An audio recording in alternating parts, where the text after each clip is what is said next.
मेरे YouTube channel math solution में आपका स्वागत है। यदि आपने अभी तक चैनल को सब्सक्राइब नहीं किया है तो प्लीज़ चैनल को सब्सक्राइब कर बेल आइकन का बटन जरूर प्रेस कर लें, जिससे कि गणित के किसी भी प्रश्न पर बनने वाली वीडियो अपलोड होते ही नोटिफिकेशन के द्वारा आप तक शीघ्र पहुँच जाए। आज की ऑनलाइन कक्षा में कक्षा 7 के विद्यार्थियों का स्वागत है।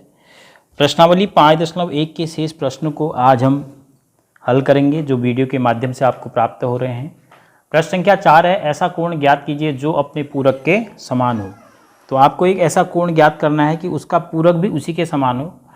तो हम मान लेते हैं कि माना कोण बराबर x।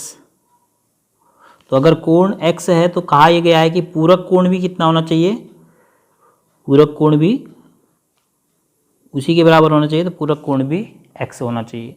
अब दोनों का योग कोण और कोण क्या पूरक, अगर आप मिलाओगे तो कितना अंश होना चाहिए, 90 अंश। तो इसका मतलब 2x बराबर 90 अंश होना चाहिए। तो x बराबर कितना होना चाहिए, 90/2। तो ऐसा कोण कौन होगा जो अपने पूरक के समान हो, 45 अंश। तो द्वितीय प्रश्न है, प्रश्न संख्या 5, ऐसा कोण ज्ञात कीजिए जो अपने संपूरक के समान हो। इसको भी आप इसी प्रकार करेंगे। तो माना कोण को आप कुछ भी मान लीजिए, माना कोण बराबर y। तो इसका संपूरक, अब इस बार पूछा है संपूरक, तो इसी का जो संपूरक कोण होगा उसका मान भी y के ही बराबर होना चाहिए, ऐसा कहा गया है। अब यदि कोण y का संपूरक y है तो इन दोनों को जोड़ के कितना आना चाहिए, 180 अंश आना चाहिए। तो अर्थात 2y बराबर 180 अंश आना चाहिए। तो y बराबर कितना हो जाएगा, 180/2। तो मतलब कोण का मान कितना हो जाएगा, 90 अंश। तो 90 अंश ऐसा कोण है जिसका संपूरक भी 90 अंश ही होगा। प्रश्न संख्या 6 है, दी हुई आकृति में कोण 1 एवं कोण 2 संपूरक कोण हैं। यदि 1 में कमी की जाती है तो 2 में क्या परिवर्तन होगा ताकि दोनों कोण फिर भी संपूरक रहें। देखो प्रश्न संख्या 6 के लिए आपको जो चित्र दिया गया है, 1 और 2 मिलके एक सीधी रेखा का निर्माण कर रहे हैं। चाँद देखिए, जो सीधी रेखा है, सीधा किनारा 180 अंश का। तो यदि हम 1 में कमी करते हैं, मतलब 1 का मान हम कम कर देते हैं, इसको प्रसार कम कर दें, तो 2 का मान हमें बढ़ाना पड़ेगा जिससे कि ये बना रहे। तो जैसे हम माना सोचिए कि एक हम यहाँ से कोई रेखा खींच के, ये आपको ऐसा करना नहीं है, समझाने के लिए। माना हम इसका प्रसार देखो इतना कम कर देते हैं, तो अब हमें 2 को यहाँ तक ले जाना पड़ेगा।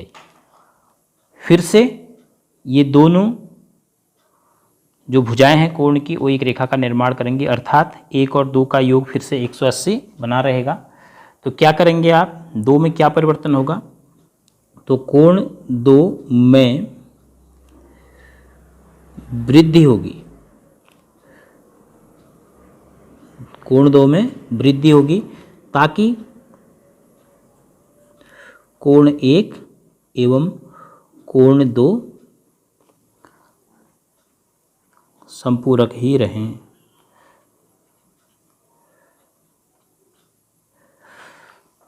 आप इसको ऐसे भी समझ सकते हैं, जैसे 2 कोण हैं, 90 अंश धन 90 अंश बराबर 180 अंश। तो दोनों संपूरक हैं।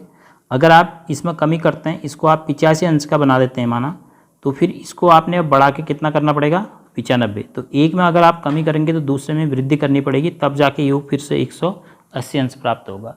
तो संपूरक कोण युग्म में अगर आप एक कोण को कम करते हैं तो दूसरे कोण को बढ़ाना पड़ेगा, जिससे कि युग्म के दोनों कोण एक दूसरे के संपूरक बने रहें। प्रश्न संख्या 7 है, क्या 2 ऐसे कोण संपूरक होते हैं यदि उनमें से दोनों न्यून कोण हों।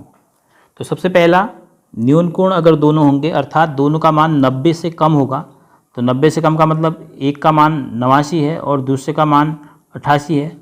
तो इन दोनों को जोड़ के आप 180 तक नहीं पहुंच पाएंगे। क्यों? क्योंकि 90 धन 90 180 अंश होता है। तो इस बाउंड्री को आप समझिए कि 90 और 90 जोड़ के 180 अंश होता है। अगर आप दोनों कोण 90 अंश से कम ले लेंगे, अर्थात दोनों कोण न्यून कोण ले लेंगे, तो उन दोनों को जोड़ करके आप 180 नहीं प्राप्त कर पाएंगे। तो ऐसे कोण जो दोनों न्यून कोण हैं वो संपूरक नहीं हो सकते हैं। तो पहले में आप लिखेंगे नहीं। दूसरा है, अधिक कोण अब देखो बाउंड्री आप समझ गए, अगर 90 धन 90 की, अगर मैं एक कोण को बढ़ा के 90 की जगह 92 कर दूं और दूसरे कोण को भी बढ़ा दूं 91 कर दूं, अब दोनों कोण अधिक कोण हो गए। 90 से बड़े 180 अंश से कम के कोण को अधिक कोण कहते हैं। अगर इन दोनों को जोड़ेंगे तो फिर 180 अंश से ज़्यादा हो जाएगा। तो इन दो कोणों का योग ठीक 180 अंश होगा, तभी हम इन दोनों को एक दूसरे का संपूरक कहेंगे। अब 180 से ज़्यादा हो रहा है तो फिर इनको संपूरक नहीं कह पाएंगे। तो जब भी दो अधिक कोण आप लेंगे वो दोनों कभी भी एक दूसरे के संपूरक नहीं हो सकते हैं, क्योंकि उन दोनों का योग करेंगे तो 180 से आपको अधिक प्राप्त होगा। तो इसमें भी कारण लिखेंगे नहीं, क्योंकि कारण पूछा नहीं है, इसलिए कारण लिखने की आवश्यकता नहीं है। तो तृतीय भाग है दोनों समकोण हों, अर्थात दोनों 90 अंश के हों। तो दोनों 90 अंश के हों तो आपको एक संपूरक प्राप्त हो जाएंगे। तब इसमें आप लिखेंगे हाँ, यदि दोनों कोण समकोण हों तो वो एक दूसरे के संपूरक हो जाएंगे। प्रश्न संख्या 8 है, एक कोण 45 अंश से बड़ा है, क्या इसका पूरक कोण 45 अंश से बड़ा होगा? जैसे आपने 90 और 90 के आधार पर संपूरक समझे, 45 धन 45 करेंगे तो आपको कितना मिलेगा? 90 अंश मिलेगा। तो इसका मतलब ये दोनों कोण एक दूसरे के क्या हैं? पूरक कोण है। अब कहा जा रहा है कि यदि एक कोण 45 अंश से बड़ा है, माना मैं इसको बढ़ा दूं, 45 से इसको कितना कर दूं? 48 कर दूं, 3 अंश से बढ़ा दूं, तो फिर इस कोण को, ये 45 से बड़ा है अथवा 45 के बराबर है या 45 से छोटा है, तो अगर इसको कोण को इसका पूरक बनाना है तो फिर हमने इसको कितना करना पड़ेगा? इसको 3 घटा के कितना लिखना पड़ेगा? 42। तो यदि एक कोण 45 से बड़ा है तो उसका पूरक कोण 45 से छोटा होगा। 45 के बराबर भी नहीं हो सकता है, क्योंकि 45 और 45 तो एक दूसरे के पूरक हैं। तो एक कोण में अगर आप वृद्धि कर रहे हैं तो दूसरे कोण में आपने कमी करनी पड़ेगी, तब जाके फिर से वो पूरक बने रहेंगे। तो यदि एक कोण 45 अंश से बड़ा है तो इसका पूरक कोण 45 से बड़ा है? नहीं। 45 के बराबर है? नहीं। 45 से छोटा है? हाँ। तो क्या लिखेंगे? 45 अंश से बड़े कोण का पूरक कोण क्या होगा? 45 अंश से छोटा होगा, बराबर हमेशा 45 अंश से वो छोटा होगा।